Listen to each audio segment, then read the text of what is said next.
Nosso Lar. Chapter 7, Lisias' Explanations.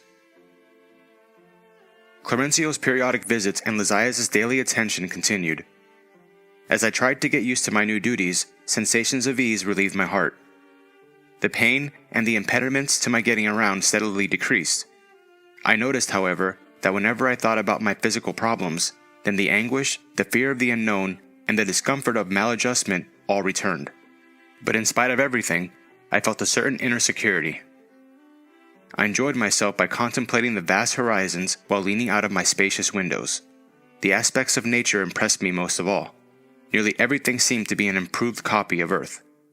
The colors were more harmonious and the substances more delicate. The ground was carpeted with vegetation, and there were large trees, rich orchards, and delightful gardens. A range of hills crowned with light stood beyond the plain on which the colony lay.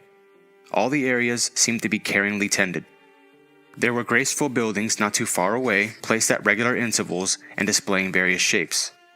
Every one of them had flowers at the entrance. I noticed some charming little houses scattered among them, surrounded by walls of ivy. Various roses bloomed here and there, decorating the green with contrasting colors. Birds with brilliant plumage crisscrossed the skies, and at times they alighted in groups on the bright white spires that reached for the sky like huge lilies. From the broad windows, I curiously observed the activity in the complex. I was extremely surprised to notice domestic animals among the leafy trees planted all in a row towards the back of the complex. During my introspective battles, I lost myself in speculations of all sorts. Considering that I found myself on a spiritual plane per se, I couldn't understand the multiplicity of forms similar to those on the planet.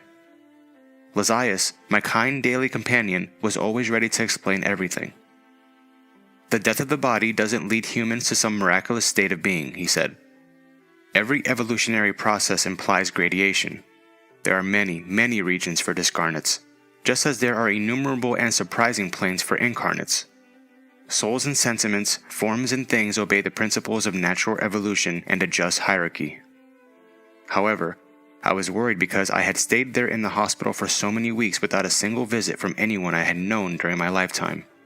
After all, I wasn't the only one in my circle to have deciphered the enigma of the grave. My parents had taken the great journey before me. Several friends had preceded me at other times. So, why had none of them appeared in that room of spiritual infirmity to bring comfort to my aching heart? A few moments of consolation would suffice.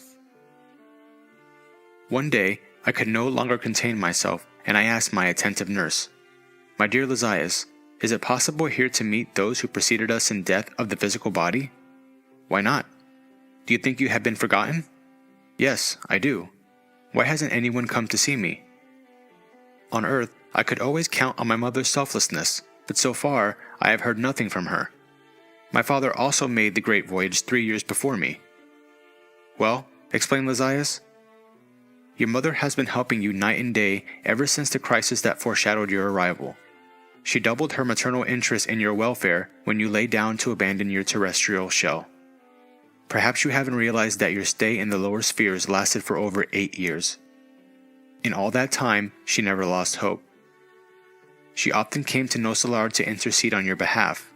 She enlisted the kind services of Clarencio, who began visiting you frequently until the moment when the conceited doctor of earth gave way to the child of heaven. Do you understand now?" I felt my eyes welling up with tears. I hadn't known how many years I had been away from the terrestrial soil.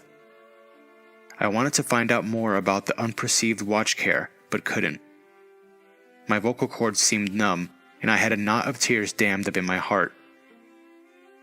"That day, when you prayed with all your soul," continued Lisias, "when you realized that everything in the universe belongs to our Sublime Father, even your tears were different. Don't you know that there are rains that destroy and rains that create? The same is true for tears.